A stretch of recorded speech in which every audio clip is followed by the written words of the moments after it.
Hi, I'm Jason Lesnick. I'm a director of product marketing for Windows and the commercial space.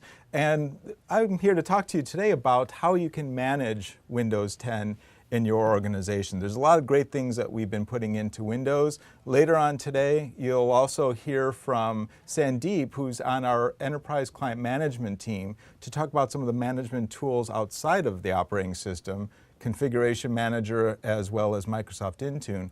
That will help as well to manage your environment. So let's just jump right in.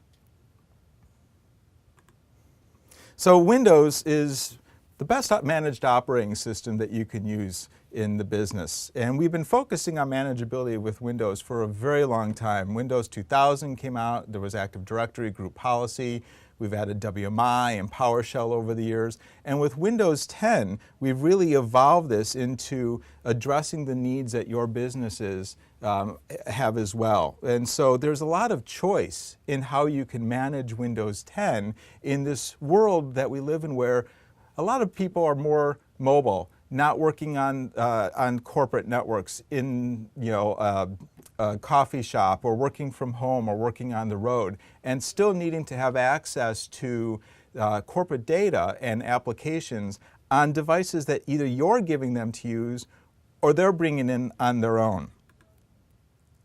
Let's take a look at some of these evolving business needs. And clearly I'm not going to read through all these, but just in the recent past, from a couple years ago, many organizations, their employees worked 9 to 5 jobs. They had a PC that was provided to them by their IT department. They were corporate owned and they were managed that way, connected to an Active Directory domain and secured that way. It was really a one device type of ecosystem. You have a Windows PC. There really wasn't the concept of the smartphones using Windows or other operating systems, and so it was really just kind of a simple model to use. The operating systems, there was an extended life cycle of those operating systems. We would release a version of Windows every 3 years, every 5 years for Windows XP to Vista, for example. In the access controls, the ability to give people access to the apps and the resources like data, SharePoint Exchange, was really kind of all within the organizational control. You weren't sharing information, federating directory services with partners as much as people are doing today.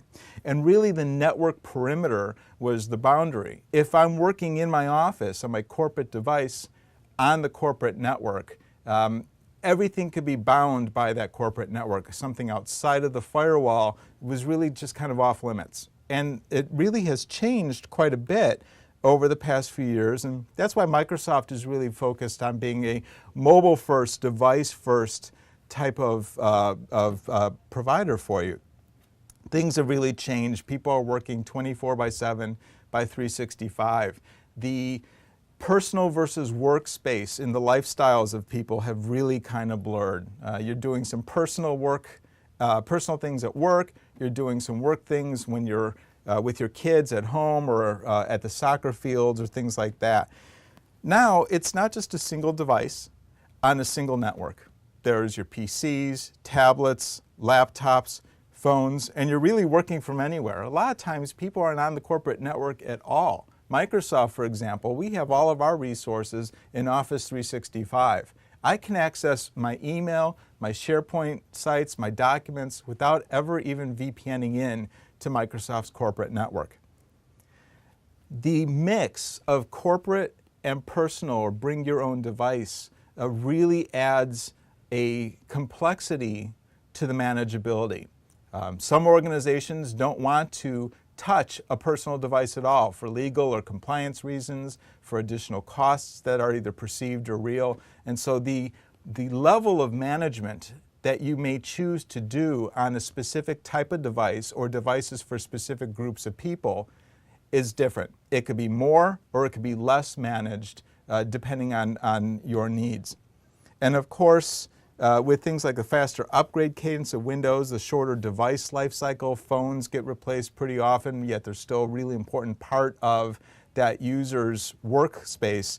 It's really important to be able to make sure that the devices are running a supported operating system, kept up to date, As they get a new device, it's really easy to provision them, getting them up and running, accessing their apps and data very quickly, not disrupting the end user, and of course not disrupting you and your help desk, which ultimately increases costs by doing that. So what we're seeing is a lot of organizations are starting to go with more lighter management controls on these devices that are typically not corporate connected. Group policy is a powerful tool, and it's still being used today, and we're still investing a lot in it. But in the past, organizations have used group policy to really lock down a device, require specific things like a screensaver, deploying applications or configuring applications in a way that this is the corporate standard and we don't want you to move out of that standard.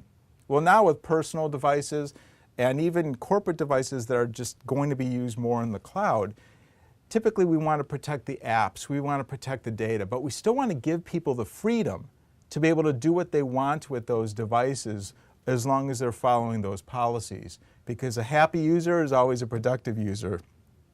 So let's kind of dig into some of the things that have been added to Windows 10 to address some of these real-world changes. The key point that I want to make is that we're enabling management choices, and we'll talk about identity choices as well. The cool thing about Windows 10 is it works in your existing management infrastructure. Active Directory, Configuration Manager, other third-party management products today, all of your policies and processes, group policy, WMI, PowerShell, all the things that you do to manage today with Windows 7 or Windows 8, still do it with Windows 10. That's not a problem at all. But we've also added capabilities, and I'm going to talk about the advanced mobile device management, the MDM support that we've built into the operating system, because that opens up a lot more capabilities of the way that you want to manage your devices, whether on-prem or in the cloud. We've also added more consistency across the entire Windows platform, whether it is a PC or a laptop or a phone. It's the same MDM stack, it's the same management capabilities that you have. So that's going to make it a lot easier to set a policy once and have it apply across all of those different types of devices and form factors. And it's also going to let your IT organization leverage the knowledge that they have today. There's not a lot of additional training or cost associated with doing that. And of course, we work well with our first-party solutions, System Center Configuration Manager, and Microsoft Intune, as well as third-party management products that you may choose to use. So let's talk about how some of these identity and management options have changed, have improved over the past few years, given this new mobile-first, cloud-first world that we live in. So normally you've been working closely with taking your devices and joining them to an Active Directory domain. So you've got your on-premise directory services structure, and you either have a domain join where the computer is actually a security object within the domain and you can apply policies to that, or in a smaller business, just a work group where people can share simple access to the different computers and resources very simply. Now we also have Azure Active Directory, where you've got your directory service in the cloud. If you're using Azure or SaaS apps, Office 365, Intune, you're using Azure Active Directory today. And with Windows 10, you've got the ability to do an Azure Active Directory domain join. So you're doing it in the cloud versus on-premise. It makes the provisioning of devices really simple for end users to be able to take care of. Now, from a management point of view, we've had group policy since Windows 2000. It's really powerful. We've got over 3,600 settings, 1,500 settings just for Internet Explorer itself. So it's extremely granular and is used by most organizations in some form. We've added additional settings to take advantage of the ability to manage new features that are in Windows 10. We have, if you're using MDOP with the Advanced Group Policy Management Tool, AGPM, you could do scripting with that with PowerShell. So now you can script the management of group policy as well as being able to script the configuration of those policy objects themselves. So you can automate, save a lot of time doing that. System Center Configuration Manager is the top client management software that's available. Many of our enterprise organization customers are using this today to manage their PCs and laptops, their servers, do operating system deployment, deploying applications, inventorying those, etc. And with the introduction of the MDM capabilities, the mobile device management capabilities that are in Windows 10 across the platform, we have something that I'll talk about in a few minutes called the WMI Bridge that will allow Configuration Manager to manage Windows 10 devices as mobile devices as well. Again, adding more simplicity and lighter management if you wanted to for your devices. The MDM stack that's in Windows, of course, is managed by MDM products besides Configuration Manager. Microsoft Intune is a great solution for that, and we'll have someone coming in and talking to you a little bit later about that today. Of course, there's third-party MDM solutions that are out there as well. And with this capability, we're also adding new methods of configuring the devices and even doing the initial provisioning of the devices themselves.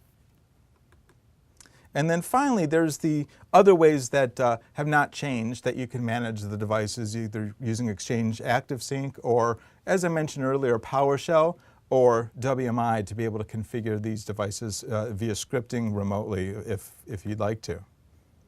So let's talk about mobile device management. What makes this so special? Well, if you take a look at the way people work today, especially as they're bringing in their own devices, they bought a brand new Windows phone, or they got this cool new tablet. They were interested in the Surface, so they went out and they bought it on their own. It's their personal device. They just want to be able to do work at the same time. So while I'm browsing Facebook, I want to tweak my PowerPoint slides or my Excel spreadsheet. So I just want to be able to take my device, get connected to the wireless network at work, be able to download my files and go and work with them. But on the administrator side, I want my users to be productive and be happy, but I'm also responsible for making sure that the data is protected.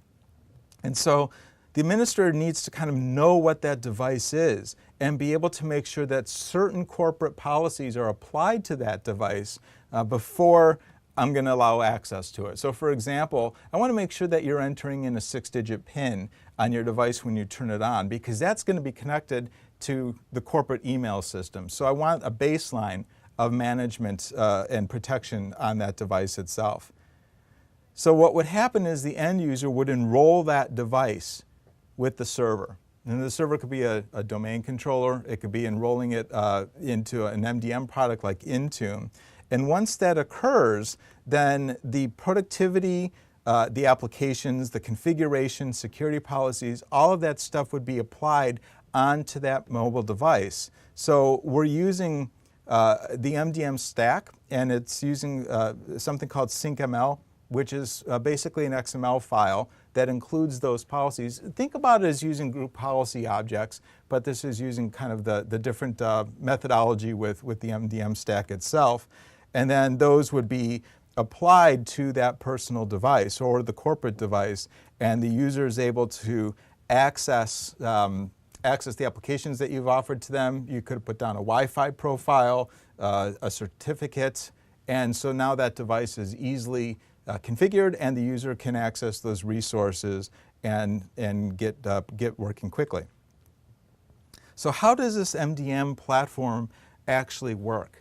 Well, there's several different ways that you can manage a Windows device. There is the MDM stack that I referred to, and again, you could use that with Microsoft Intune, other third-party management products. There's provisioning engines and some great new capabilities within Windows 10 to create provisioning packages and push that down onto the device when you're doing the deployment. Exchange ActiveSync can be applied as well. And then with System Center Configuration Manager, which typically talks and manages a Windows device through WMI, there's also that capability of being able to configure the device. Now on the device side itself, you can see that there's the ability to get that information, the management information and policies from all those different services. What's key to this is this common device configurator layer within Windows 10. And this basically allows Windows to be able to receive the policies through all of those different stacks, the different components like Intune or third-party MDM products, Exchange ActiveSync, WMI configurations with Configuration Manager, and it's able to kind of rationalize all of those different policies which may be coming from different sources, identify which one would be the most secure or most restrictive, and be able to apply those. So this makes Windows a lot more flexible in terms of being able to grab those policies.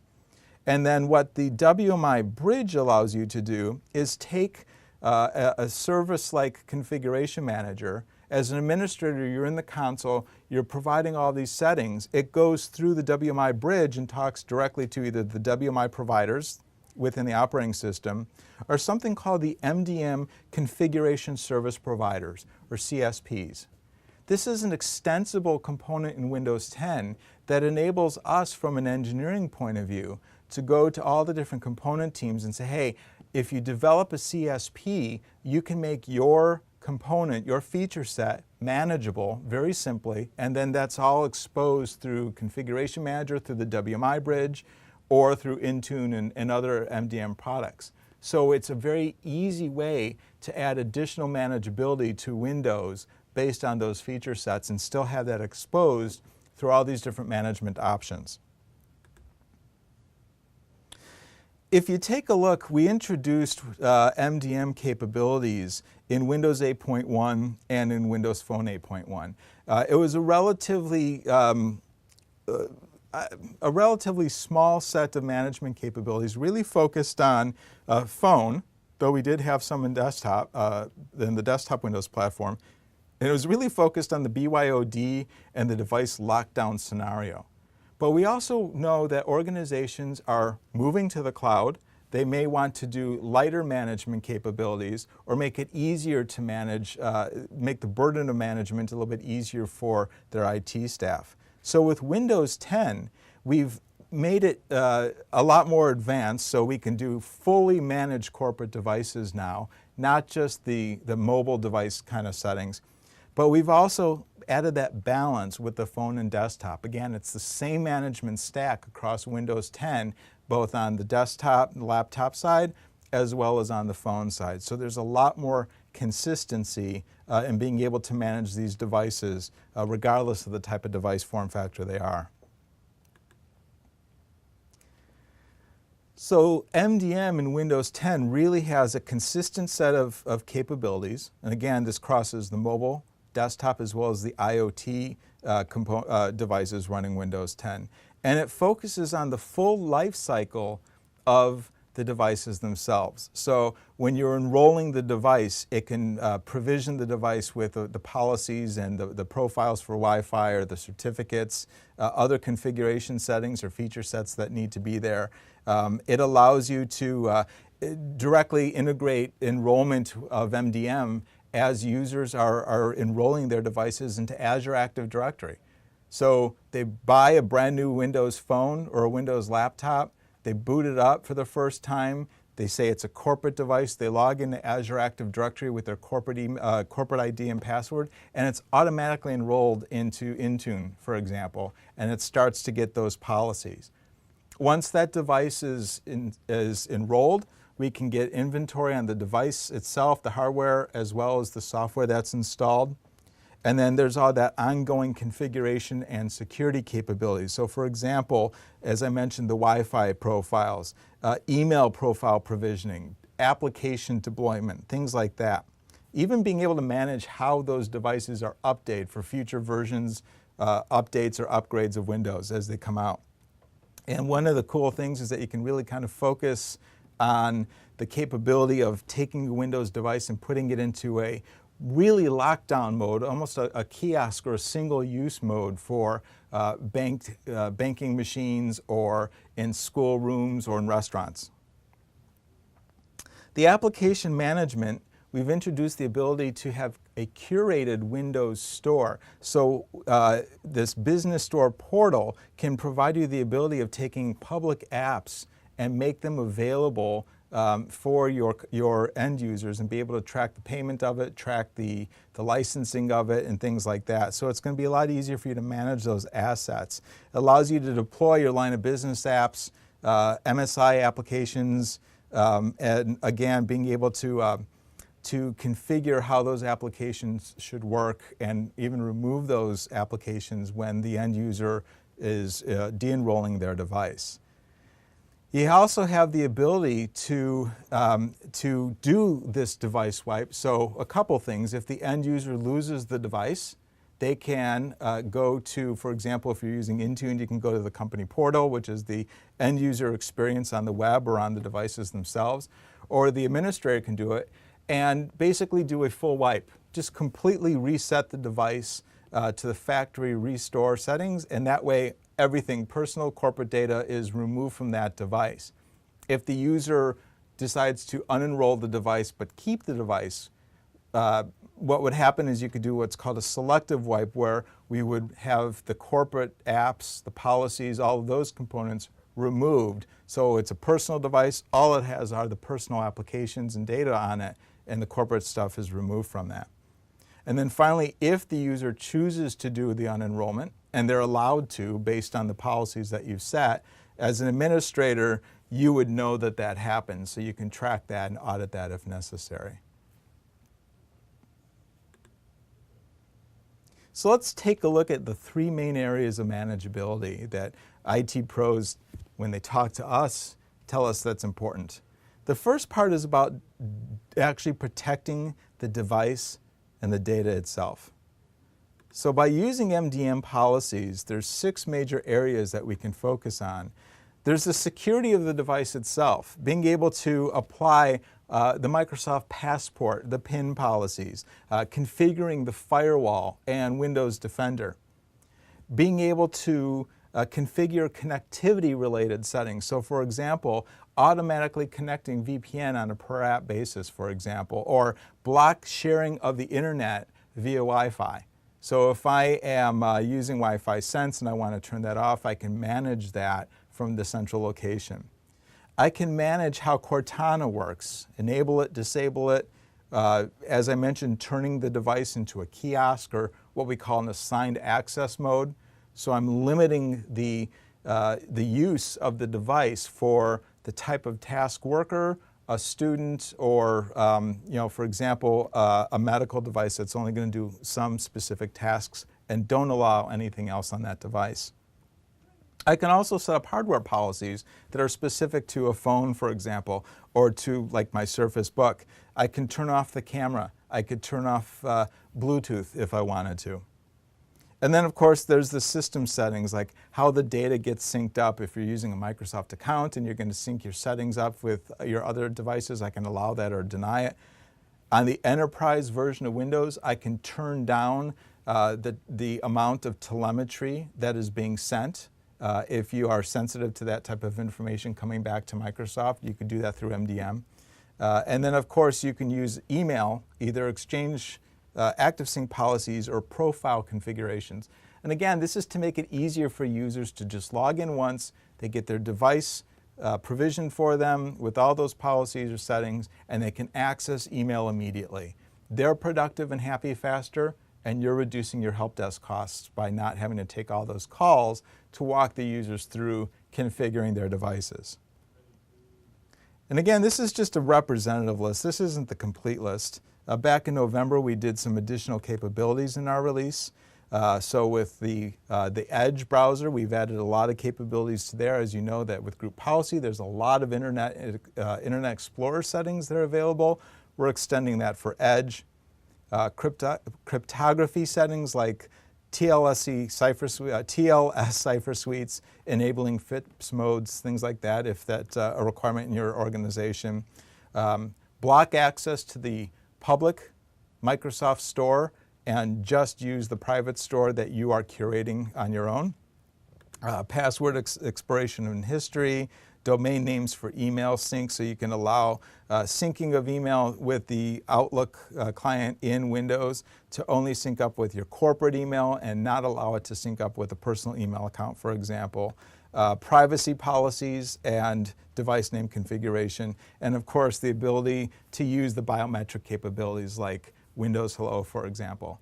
So this is just a small subset of the different policies that we've added to Windows and will continue to add to Windows based on your feedback as to what's prioritized in order to manage your device the way that you want to.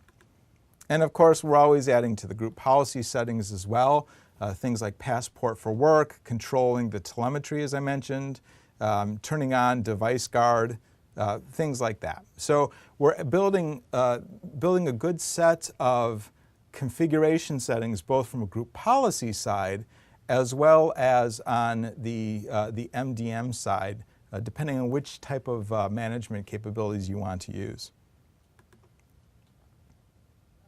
Now, one of the really cool things that we're developing and releasing is this ability to provide conditional access to a resource, not only based on who your user is, but also the health of the device. And this is called conditional access. With Windows, we have the capability to define what healthy is, and the device can attest to whether it's healthy or not. So think of it this way. I've gone out and I bought this cool new Surface Book. This is something that's my own personal device, but I want to use it for work. And my corporation allows me to do that, but there's some caveats. There's some policies that need to be in place. So typically what would happen is, as long as I know my user ID and my password, I'm able to access those resources. I can go and connect up email to my Exchange account. I'm able to get into other applications. And so as long as that user ID and password is there, I have that access. But what would be better is to be able to make sure that the device is healthy or it's compliant with the policies. It's not good enough that I know my user ID and password. I want to make sure that this device is compliant with the policies that have been set. And so the MDM stack has the ability to receive what this compliance rule is and then evaluate that through Windows Health Attestation.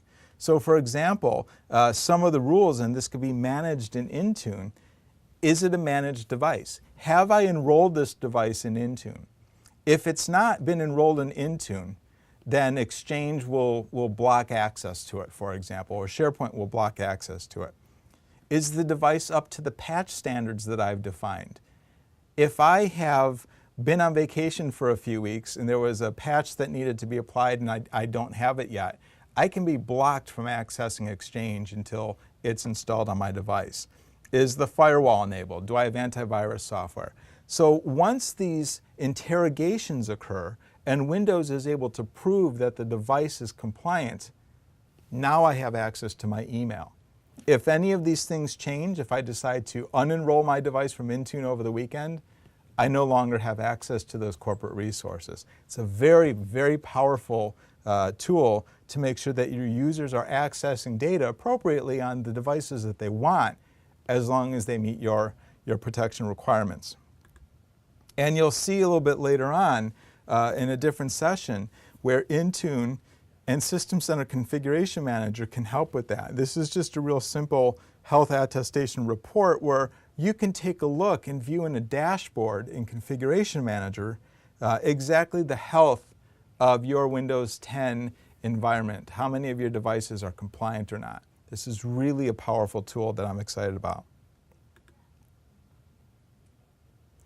So not only do I want to make sure that my data and my devices are managed and protected, but let's not forget about the user. We're all here to enable users to be productive. So that means being able to take a device, get it connected quickly, not have to worry about things like certificates and all these other components that are very, very important from an IT point of view, but just kind of roadblocks that I can stumble on as an end user in trying to get access to my work and be productive and happy. So certificate management, being able to deploy certificates to users' devices has gotten a lot easier. We started this in Windows 8.1 through SCEP, either via the TPM or software certificates. In Windows 10, we've made it a lot easier to deploy a certificate directly from the MDM server.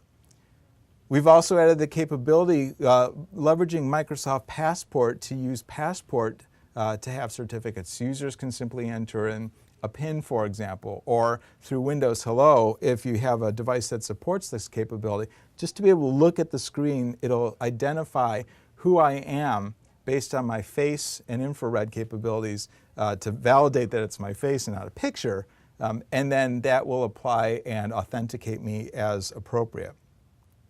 There's also a certificates app for the end user to be able to see which certificates are installed if they have to, if they understand that. It also will help with, if they have to communicate with the help desk person, exactly what's going on their device.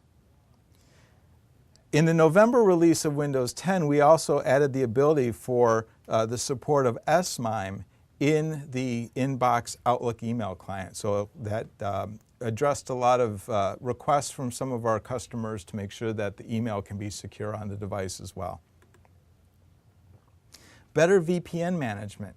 We want to make it easier for you to give your users access to corporate resources, even if it's a personal device, and being able to set policy on those devices to be able to define, for example, when to automatically connect to a VPN based on the application the user is running.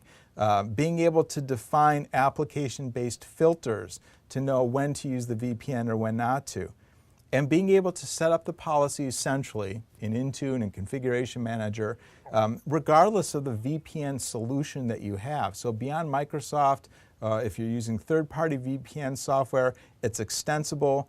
There's some that are in box, you can plug in others, and again, it just makes it a lot easier to make the device accessible very quickly without the user having to call the help desk, and again, increasing your costs.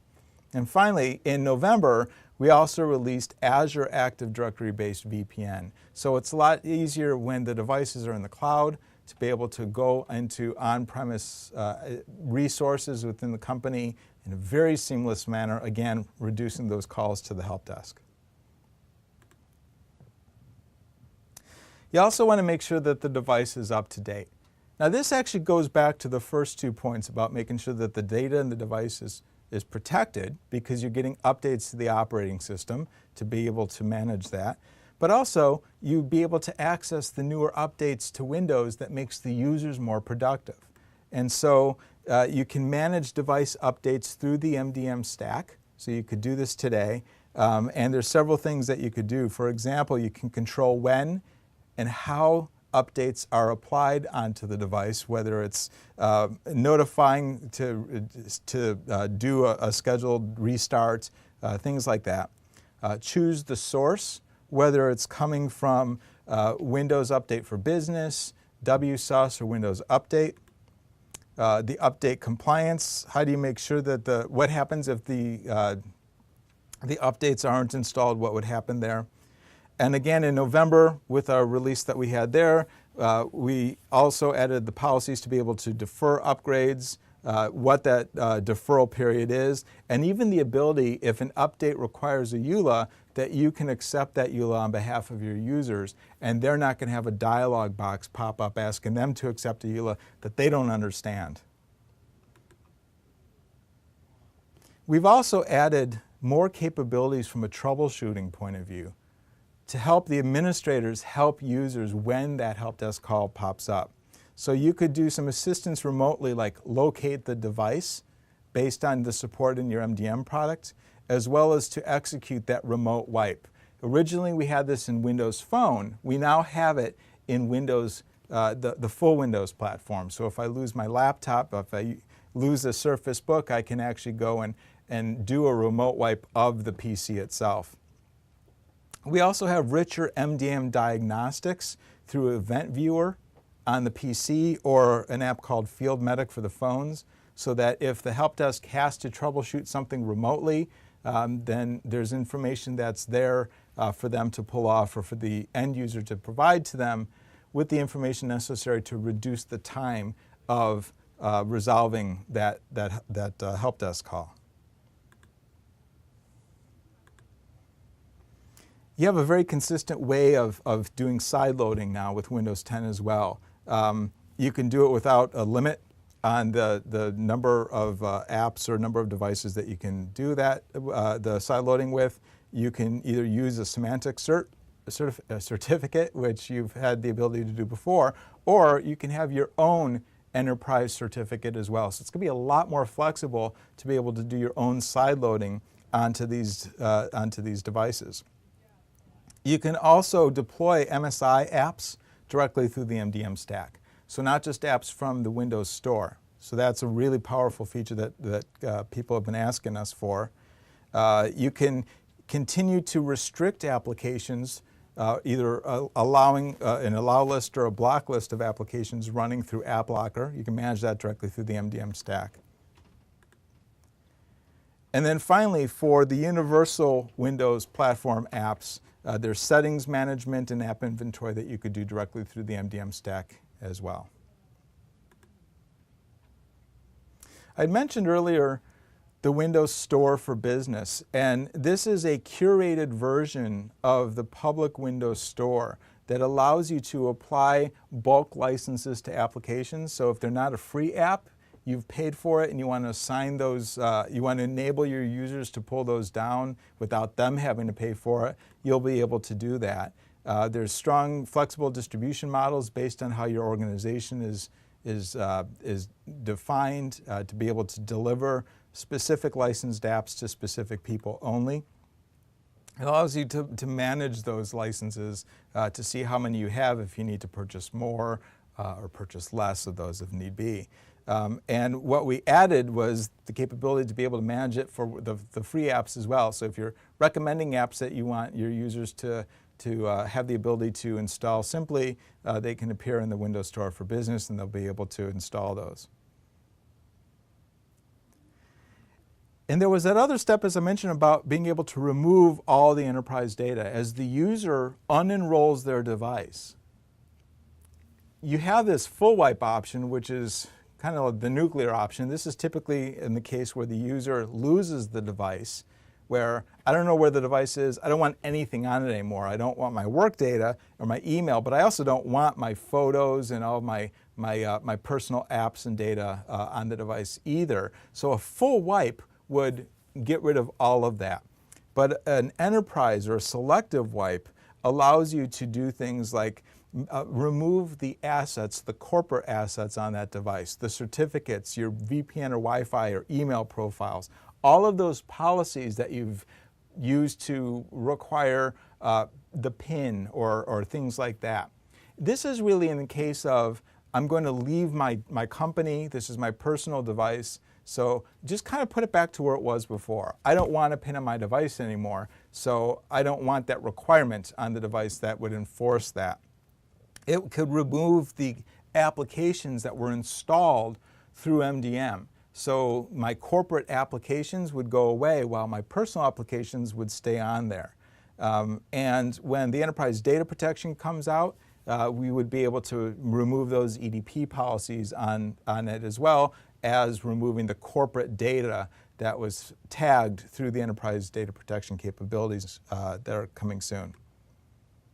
And again, either administrators can do this or the end users can do it and unenroll their device in management, either in the settings within the operating system or within the company portal app in Intune or the third-party MDM products that are there. The administrators can decide whether an end user can unenroll it or if an administrator has to do it. And again, if a user does unenroll their device from management, the server is notified of that and the administrator can report on that, audit it, take whatever action they'd like to take. You could also remove the account from Azure Active Directory as well, which would also remove them from the MDM enrollment if you're leaving the company, for example. So really quickly, I mentioned earlier about it's all about choice. Do you want to manage your device on premise? Do you want to manage it in the cloud? Do you want to do heavy management with things like group policy or higher level type of scenario-based management with MDM? Well, the same applies with the identity itself. Active Directory is very common within enterprise organizations. Windows 10 certainly works very well with Active Directory. As you take your directory and move it into the cloud, with Azure Active Directory, when you use things like Office 365, Many organizations are taking their identity capabilities into the cloud, and it's easy for users to be able to log in once and access corporate resources on premise as well as in the cloud itself. Windows 10 was designed to work with Azure Active Directory as much as it does with Active Directory, make it work better together, as well as make it very simple for end users to get started and running. So there's a few different choices that you can make with the identity. If it's an organizationally owned device, you can have those devices do a domain join into Active Directory to establish that trust.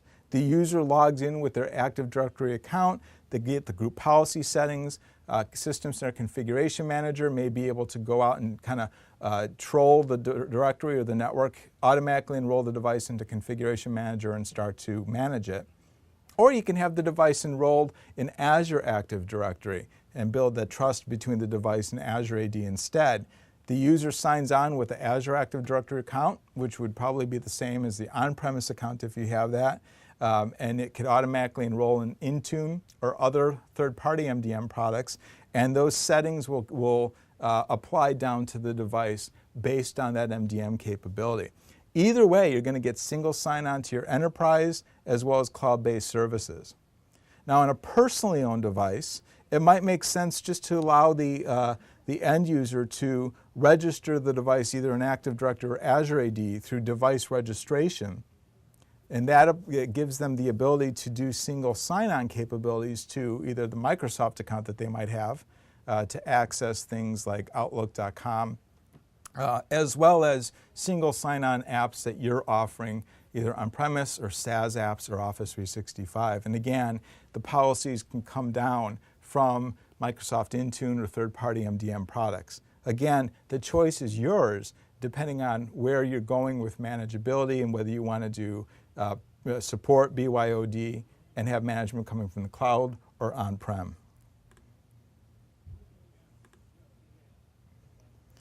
So with Azure Active Directory, you have your on-premise directory service already, and with the cloud, there's Azure Active Directory can connect up using a simple connection with your on-premise AD infrastructure. Your users are going to log on with their single ID and password, have access to all of those on-premises resources that they already have, and then be able to do single sign-on not only to Microsoft apps like Office 365, Azure, SaaS apps that are there, but also third-party SaaS apps that are also registered within your Azure Active Directory.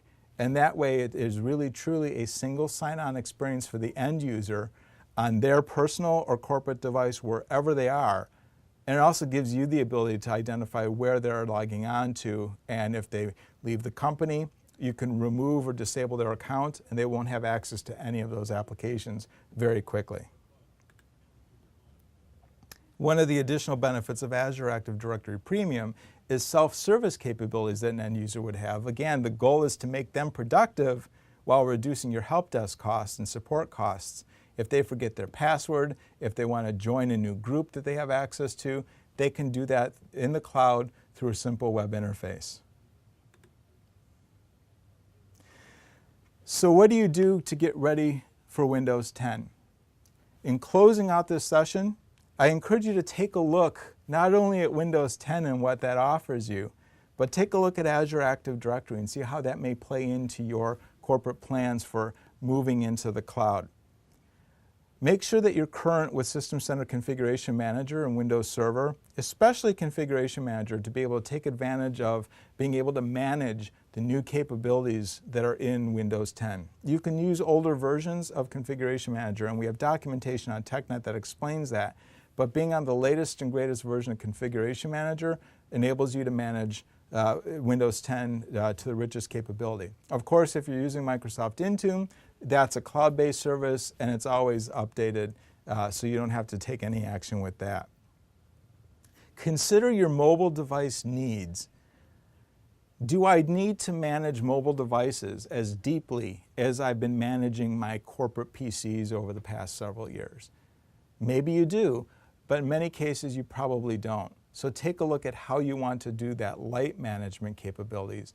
Remember, those mobile devices are used, whether they're corporate or personal devices, they're used for corporate and personal activities all the time. So you want to make users happy using those devices that they choose. Don't really lock it down where they're not going to use that device at all. And then finally, instead of thinking about the granular settings that you want to configure, you might want to start thinking about scenario-based management.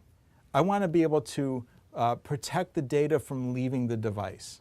Or I want to make sure that certain things like the camera are turned off on these devices. With mobile device management, you can go above that granularity of group policy, which is still very important, but you can set your intent as to what you want to enforce on the device with fewer settings that may get the job done for you as well. So take a look to see what level that you want to do and try to focus on managing the scenario as opposed to managing the setting itself. And with that, I really appreciate the time in watching this presentation. I hope it's been helpful. We're going to go over now to a Q&A session, so I'll see you in just a few minutes. Okay, so we are back inside of the broom cupboard so that I can ask Jason a bunch of questions about his session. But before we do that, just want to give you a couple of announcements while Jason gets himself situated a little bit.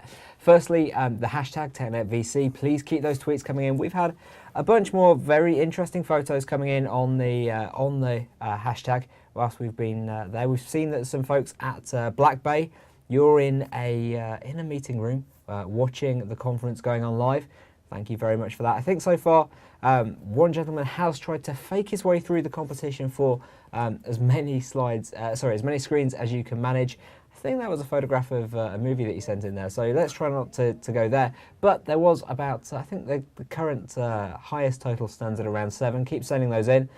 Some folks are simultaneously watching the TechNet Virtual Conference and Windows Weekly. Don't forget that coming up towards the end of the day today, we actually have Paul Thurrott from Windows Weekly coming in to do one of the sessions along with Brad Sams from Patry.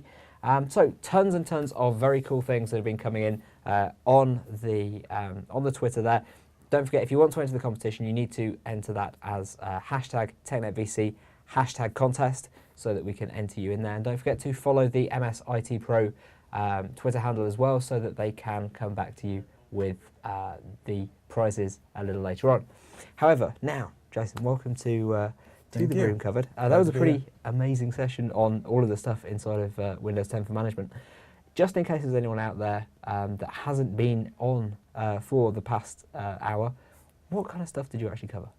Well, I covered a lot about moving your mindset of management, not only from your corporate PCs on-premise all the time and the deeper management that you would need to do, but also moving into this whole concept of mobile first, cloud first that Microsoft always talks about, and the whole consumerization, the people bringing in their own personal devices and accessing resources. So the shift of not only having the ability to continue to manage your Windows 10 devices as you've been managing Windows for years, but also from a kind of a mobile device management capability as well, managing it from the cloud, really focusing on the specific scenarios you want to manage as opposed to the really deep granular settings that may not be appropriate for personal or mobile devices anymore. So I think the biggest key is that with Windows 10, there's a lot more flexibility in how you want to manage those devices. Personal versus corporate, heavily versus light managed,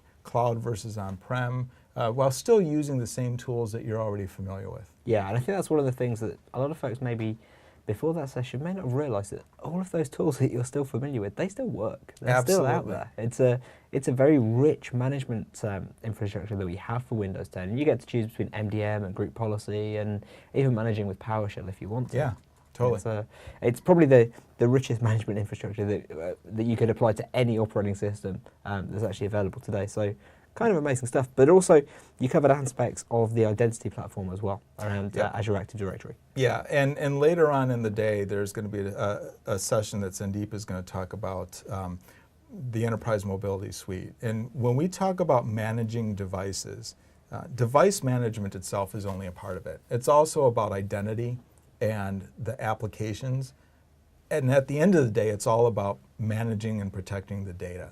So it's not just managing the device, it's how you get your identity in the cloud where people are working, but having the same user ID and the password. And so we actually have a full suite of management products that include that entire stack. That's really exciting stuff. I've been doing management for a long time with Windows, and this is a really exciting time to be working with Windows 10. Yeah, it's interesting you say that actually. It's probably one of the most exciting times that we've had for quite a long period. It's good when you get some change in the way that things are actually happening and you start to see everything being embraced and brought together. We've started to have quite a lot of questions coming in on the Q&A, so please keep adding questions into the Channel 9 Q&A. We apparently generated a ton of questions during that session. The first one is a question around, would MDM replace your System Center console? And I'm guessing that actually that question is, would you use MDM instead of System Center Config Man now? I know the answer to that, but it'd be great if you could explain how those two things fit together. Sure, and again, as I mentioned before, there's a lot of flexibility and choice. The fact that you can use System Center Configuration Manager on its own, and be able to manage all of your PCs, your servers like you've been doing for years, and be able to still talk to Windows devices. And again, it's not just a Windows PC, it's also the Windows mobile platform through the MDM stack. You can do that today all through Configuration Manager if you want to. So that's really cool. You're not changing any of your processes. You can also use, if you want to do purely MDM in the cloud, and you're managing Windows, hopefully all Windows, but also the other platforms that we know people have. Microsoft Intune is a great way to do that, and that obviously supports all the MDM capabilities. What we see a lot of organizations doing is actually doing both. So Intune can connect directly with Configuration Manager. I like to describe it as being the cloud-based extension to Configuration Manager, and that allows you to have the best of both worlds. And what's really important about that, because you're managing devices that normally live in the cloud through a cloud service like Intune. But your administrators who are familiar with Configuration Manager, they just use the Configuration Manager console. They see all the devices, whether it's managed through the Intune engine or the ConfigMan engine. I'm saying my policy is to you as a user, and regardless of the different devices or apps that you have, that policy gets applied in the best way to do it. So there's a lot of flexibility with how you can do this. Yeah, and I think that flexibility is actually a really great key point, because we're not like every other kind of vendor in this marketplace. We're not going to tell you exactly this is the only way to do something. We're going to say this is the ways that we support you doing it. It's up to you to actually apply that to your unique set of circumstances out there. And we'll help you either way you want to go. Yeah. That's right. So another question that came in from Ken, and I think this is a really good kind of thing to bubble up as well. Would MDM only be needed if bring your own device is being implemented? Are there I guess to extend this question a little bit, are there advantages to using MDM if you're not using BYOD? Well, that's an interesting question. There's a couple different aspects to that. So you can manage, you can use the MDM stack to manage either personal devices or corporate devices. And again, it goes back to the point I made earlier. It depends on how you want to manage those devices. What we're seeing, I remember 10, 15 years ago where people were locking down their devices, especially after NIMDA or Blaster. I want to lock it down. I really want to stop having people call the help desk, so I'm going to disable the control panel. I'm not going to allow you to install apps. I'm not going to allow you to do anything like that. And the world's really changed with users being so more mobile than they used to be. I've got games on my device. I'm going to take this home. I'm going to be on an airplane, so I want to be able to enjoy my time using the device for personal work as much as business. But it's still a Microsoft asset. So I think that many organizations are starting to look at, or have been doing, less deep management, but doing the right management. Yeah. And MDM can provide that capability to do that. So it doesn't need to be a personal device to use the MDM stack. It's really what you want to do. Let's not worry about how you want to do it, but what is your actual goal in managing the device? Yeah, and I often think about it as well as MDM being the protocol for management. Right. Not necessarily that there is a difference between the protocol and the context in which you're managing that device. I think that's a pretty key thing to understand, because now that we can do things like deploy applications to Windows that are Win32 applications deployed with MSI through MDM. That kind of replaces some of the capabilities that we've had to have an agent for in the past. So like the config-man agent. Now you don't necessarily need to be rolling that agent out. That's right, and that brings up a good point. Being able to take advantage of the core components in the operating system means that it's less obtrusive to the end user. It's just a natural way of doing it without adding additional layers of software on top of it. Yeah. So I'm just going to pull out another one of the questions that came in. It's probably more related to the afternoon session, but I think this is a good one to kind of break the ice with and get this kind of information out there. Does Microsoft Intune and MDM only work with Windows Phone or Windows, or does it work as well with iOS and Android and other platforms? Yeah, so there's a couple different sides to that question. There are MDM capabilities built into all mobile platforms. We follow an OMA DM standard, and so we have a standard mechanism within Windows. Apple and with their iOS, and even they now have their MDM stack from iOS inside of Mac OS. And then also, of course, with Android. There are built-in MDM layers in those different operating systems. They're different layers, but across the different platforms, but it's the same concept. Intune can manage all of those. The other part of the question is around what the administrator can do. And that's actually a really important point. With personal devices, it is a level of trust that me as a user is going to I'm going to take my personal device and let Microsoft IT or whatever corporate IT you've got to be able to start to control a device. And I use the term control very irresponsibly because that's not really what control is, and that freaks people out. So keep in mind that MDM capabilities started out on personal consumer devices. So iPad is very clearly geared as a consumer-first operating system. When Apple put in their MDM capabilities and when we put in ours, it's focused more on this is a consumer device. So there's limitations, for example, on an Apple iOS device that is designed by Apple. So not to block what an end user can do. I'm not going to force you to upgrade to the latest version. I'm not going to block you from upgrading to the latest version of iOS, for example. As organizations manage personal devices, privacy is a top concern, and we've gone and developed some guides that you can give to your end user. It's on the TechNet download. It's on the TechNet gallery. That's basically an enrollment guide, and it tells end users exactly what IT is going to do on the phone. So I can get inventory of the corporate data. I might get some device inventory like the IMEI number or the operating system battery level, things like that.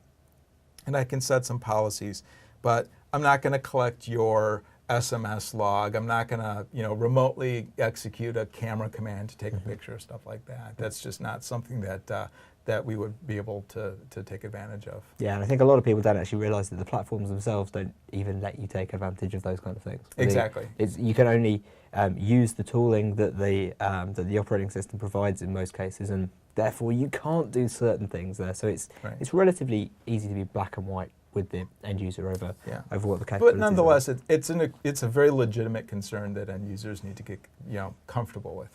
Yeah, very much so. So another question that we've had come in here from Bryce is, does the MDM wipe remove single data files that the user has downloaded on a Windows machine? I guess that really is a tie-in question to potentially what will become EDP. I think that it will remove all of the data that's flagged as corporate. It wouldn't be like a selective, like a single document, for example, if I understand what the question's asking for. So if the data is corporate data, it will go away. The personal data would stay the same, but it's not going to, for example, the way I understand it, since it's it's not going to remove like all the PDF files, for example. You wouldn't be able to issue a command that said wipe out secret document.pdf. That's not a capability that's actually built into any platform. It's a pretty complicated kind of thing for that kind of space. Just scrolling through a few of the other questions that we've got here. what if an employee uses their personal device on the business network and we want to give them secured access to business email, but they use Outlook 2016 for both business and personal? Is the security granular enough to add restrictions to business email accounts but allow unrestricted access to personal email accounts? That's a pretty complicated question, given all of the things that are in place there. Any thoughts? Yeah. So the key component of that question is, can I identify what's corporate and what's personal? And so the answer to that will be yes. Mm-hmm. And so when I define what is a corporate data source, then that corporate data source would be treated in any app like Outlook that this is corporate, and whatever policies may apply would apply. I can't copy and paste it. I can't save it someplace else. I can't send it to an unmanaged app. If it's not coming from that source, it's personal. I could do with it whatever I want. Yeah. We have a question from Ken Weston around remote control functionality. Do we have any remote control functionality inside of Windows 10 from the MDM stack?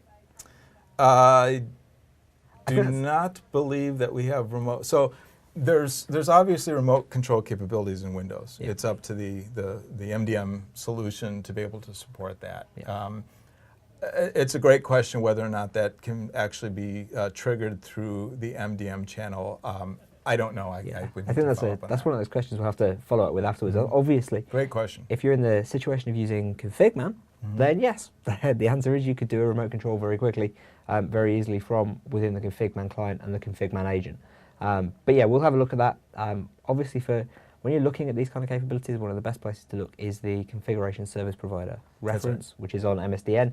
If you literally just grab your favorite search engine and search for Windows 10 CSP reference, you will go straight to that document and it'll show you some of the capabilities that are available for MDMs to actually build into their management infrastructure inside of that particular space. Okay, we're going to keep those questions coming in, but as they are doing, Jason, what would you say is the single, if I had to kind of pin you down for the single most impactful piece of management technology that's gone into Windows 10, what do you think is going to make the biggest difference? Wow. Well, I'm going to stay above the fray of the number of settings or the specific settings that you can do. I'm going to go back to the flexibility of choosing how you want to manage your devices in this mobile first, cloud first, personal device world. I think that's probably the most important one. And then in addition to that, the ability to take your Windows phones and your Windows PCs and manage them as one.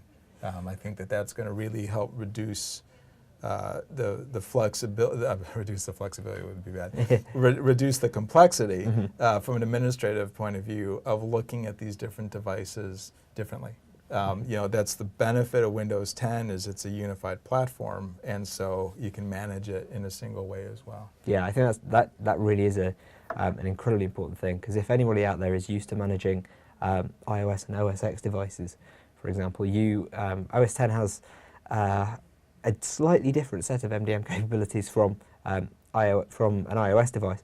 But more than that, those capabilities are actually, when you look at the implementation, they vary quite a lot. So yeah, and then I'll also add, this concept of the CSP that I mentioned in the presentation, and you just brought up as well. What it enables our developers to do is take their feature set mm-hmm. and be able to layer manageability onto it very easily. So if you take a look, and then that's exposed through MDM, it's exposed through WMI, through the WMI bridge. So if there's capabilities today that you want to have managed that aren't, mm-hmm. we take that feedback and we can go in and work with those teams and say, hey, look, we have this really simple framework to take your components and make them manageable, and they go off and do that work, and it's now exposed to the management vendors, the management solutions to do that.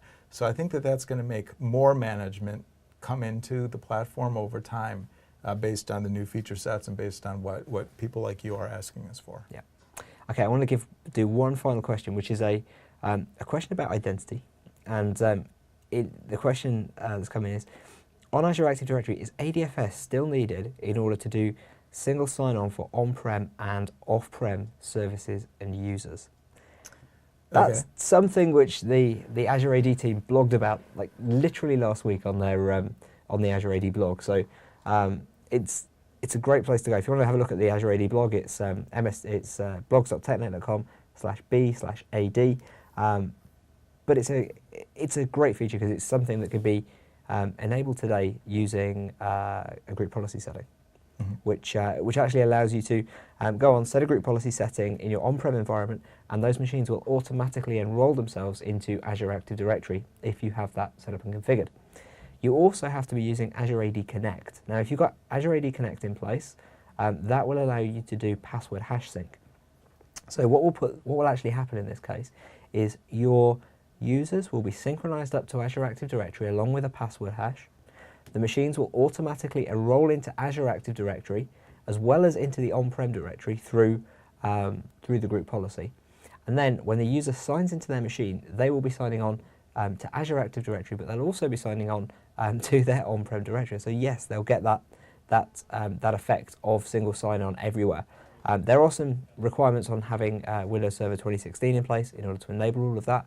But if you have a look at the blog post on the Azure AD blog, you'll find a ton of extra deep information on how to get that set up inside of your environment. And the key point again, same thing with manageability. It's choice. Yeah. Not only is there choice between on-premises Active Directory and Azure AD, but even the way that you connect them up together. Whether you want to do synchronization, federation, pass through, so that even though it's an Azure Active Directory resource, it's going to have you authenticate back on premises.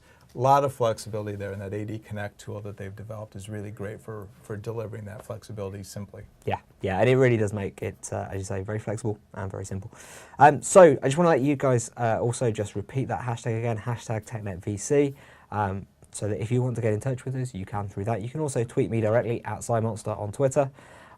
We have, as always happens with a live event, had to move the timings around just a little tiny bit for today. So we're currently running a few minutes early. We're trying to catch some of that up. So timings for the sessions that you can see on Channel 9 may have moved off ever so slightly. Hopefully that's not going to be a great big deal for you, and you can obviously see this stuff on demand after the event whenever you want to, just in case you miss a few minutes or so. Tomorrow, the ops team co-presenter, Matt McSpirit, is running the day, and then tomorrow's session you'll see lots of really cool stuff around Nano Server, around Azure Stack, and go through a lot of the things around really the infrastructure, both on-prem and in the cloud, that you might want to be building and looking at going forwards. I also just want to take another couple of seconds here to say thank you to our folks out there who have been really helping us to scale the event and get more people involved. Those are the guys on Thorough.com, on IT Dev Connections, and also on Petri. Thank you very, very much for your help. And also to say thank you to the MVPs that are all away in the background answering quite a lot of your questions as they're being asked on the Channel 9 Q&A, or in fact on Twitter as well. So keep those questions coming in. Our MVPs, who are folks out there in the community who we've picked because they have really amazing technical knowledge that they're willing to share with the rest of the community. We've picked those guys. We've actually elevated them up to the status of Microsoft Virtual Professional, and we give them insider information so that they're better prepared to be able to help you folks. And don't forget the competitions that we have that are coming up on a regular basis. You can enter by going across to technetvc.com, entering your details. Not only do you get the chance to win a drone or a phone, you also get the regular updates of what's happened at the event, and you'll get those directly into your inbox. Keep entering the competition with your photographs of whereabouts it is that you're watching the virtual conference from. And of course, as always, there is a quiz question that will come up ahead of every single one of these sessions. Now, the next session that we're going to go into is with Brad McCabe, and the question for Brad's session, which I'm going to help him co-present, is actually, how do you use Cortana inside of the Edge browser? I'll say that again. How do you use Cortana inside of the Edge browser?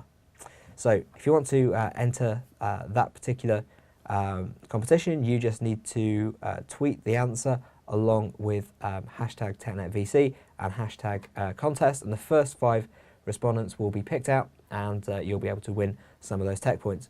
So we're going to cut across to Slate just for a second, and then we're going to move into the other studio, where I'm going to join Brad to talk about productivity inside of Windows 10.